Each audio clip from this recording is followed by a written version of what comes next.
India's leading institute for medical engineering and foundation preparation is now in Vasco, Ponda and Mapsa. Fulfill your dreams of becoming a doctor or engineer with Akash Byju's. Enroll for instant admission cum scholarship test. Admissions open. In case of OBC reservation, in case of 5 panchayats, they are Parra, Saligaon, Arpora Nagwa, Kandolim and Manrem. Whatever is the result of the elections would be subject to the result of the petition. That is what is the order which has been passed. The Honorable High Court has refused any interim relief by way of stay on these elections, as was sought by the petitioners. Sir, court has observed that prima facie some condition of the triple test is not complied with. How do you see, because you have the responsibility? See, I will tell you. On that I had also clarified that as far as State Election Commission is concerned, we have ensured compliance with the last 2 tests. And first test, we, as far as rigorous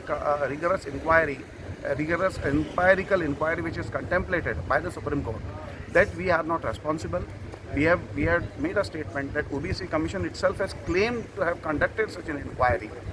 Then state government has also accepted the report. So we have not independently, we have not applied our mind to that first aspect of it. On that basis, basically Honorable High Court has accepted that statement of ours and considered the other relevant material also, and has come to a prima facie conclusion that the first test, in case of the triple test, has not been complied with. And that is the finding of the Honorable High Court. This is a prima facie finding in any case.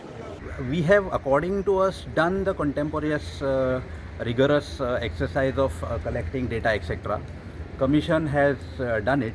There is no substance in the argument that time was not spent properly on it, or within short time it was done. It's nothing like that. It is. We have also told the court yesterday that it is not about only length of time that we spent on a particular panchayat.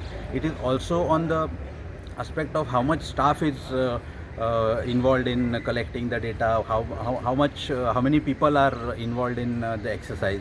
So all that has to be considered. So we don't agree that we did not get enough time to conduct a proper survey or proper study. Commission has done a proper study according to us, and has placed the data before the state government, which was subsequently given to the election commission, and election commission has considered, rightly so,